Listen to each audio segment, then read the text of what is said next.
Want to share with you a true story of a homeless man that I met. It's a true story, one that maybe will teach us a few lessons about ourselves, maybe some lessons that we are uncomfortable with. This true story of a homeless man, he was known for violence and suffering from a non medical personality disorder. It was like a mob lived in his head. He lived tormented by all the various minds that drove out his sanity. All those around lived in torment in fear of him. I don't know his real name, but by the time I met him, he was more animal than man. This homeless man led a filthy life, as one would expect. Like I said, more animal than human. And I don't mean that harshly, just the reality he lived. Others tried to restrain him, whether for his good or theirs, I don't know.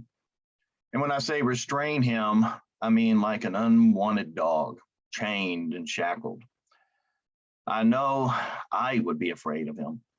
So in that sense, I can't really blame those that tried to keep him safe or themselves safe.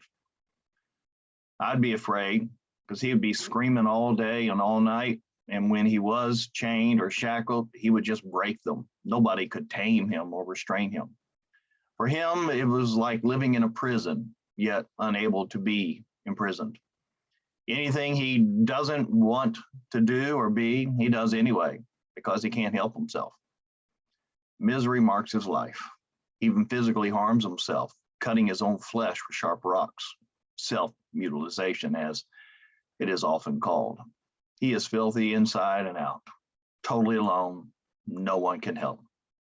He lives, if it can be called living, outside of polite society. Where he lives, no one goes unless forced to.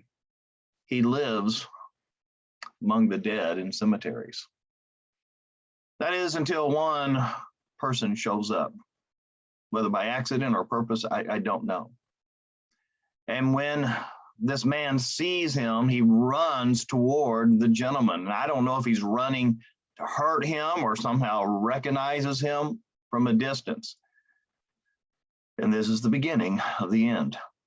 Once he gets close enough, he falls to the ground. The violent aggressor now becomes a beggar, imploring the man standing before him not to hurt him. Imagine this. Someone so strong, so unrestrainable that chains and shackles could not hold him, someone who could hurt anyone, is now begging a man standing in front of him, don't hurt me.